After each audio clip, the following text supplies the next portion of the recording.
Performance for Seth by Mike Capozzola.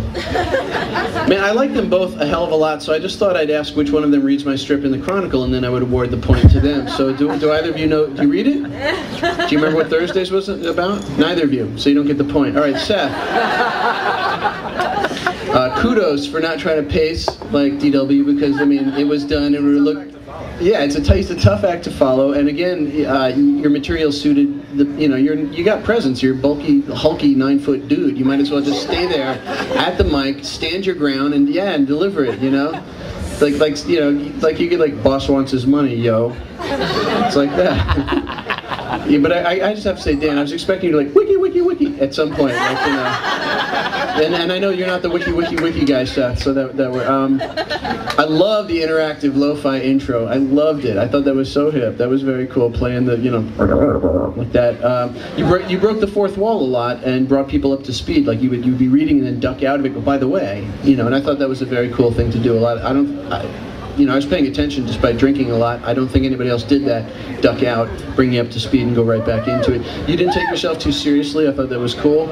I love this line. The monkey wearing...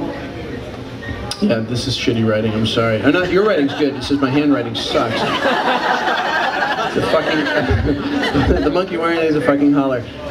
That was very cool. It was a great line. So good job on the performance. You both very separate approaches and both worked well with the material. I know that's a cop-out because I'm supposed to be like the mean judge or the dick judge, but I know at some point I'll be on the stage reading and I don't want to watch one of these guys like, oh, now I can judge, like that. But good job, both of you, and thanks for showing up tonight. Good stories, guys.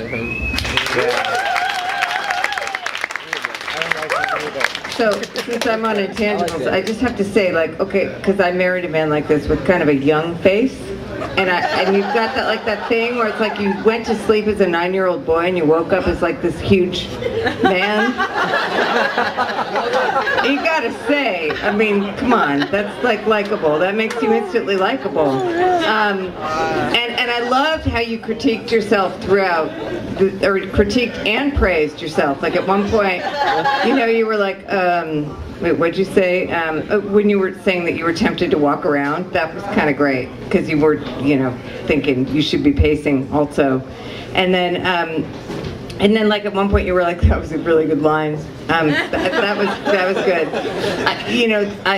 Jack and Al and Tony Vitelli, I don't like those names personally. That was like my just intangible thing where I was like, I just don't like those names very much. But I liked also how you critiqued the sound system and also just kind of shouted out to yourself when you did a good job. So thanks, it was great.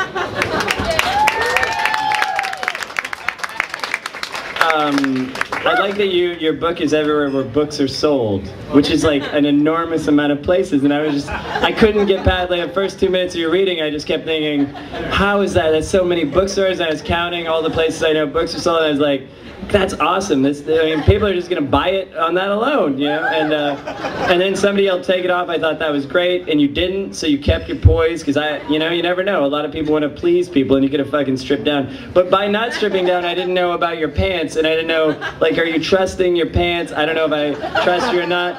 Nice use of the iPhone with that, but poor trust in Apple's design. I saw the cover on the iPhone. I thought, come on, believe.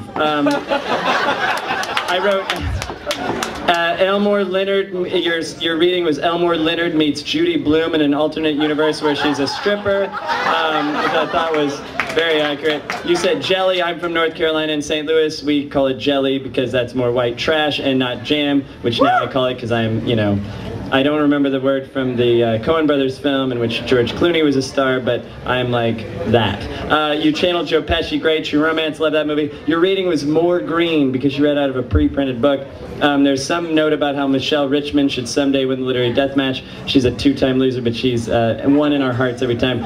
Checks are poor dressers, good to know. And no, I'm complimenting Michelle. I thought she's been fantastic. And I didn't know, okay, yeah. And then holler, I was gonna make like, you said a holler, and I didn't know if that was somebody who lives like east of the Karlov Most in Czech Republic and Prague and goes to Solidny all the time, but then that was weird. I lost my virginity to Janet Jackson's Rhythm Nation, and I felt like you were making fun of me when you talked about that. I have some notes about the literary merit of this story, but we have to move on, so I'm going to hand over the mic. Okay.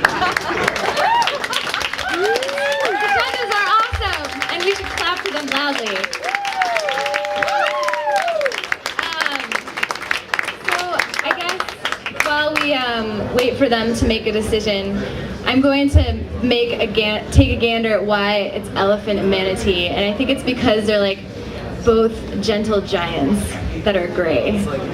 Yeah, exactly, just like Seth. So, is that right?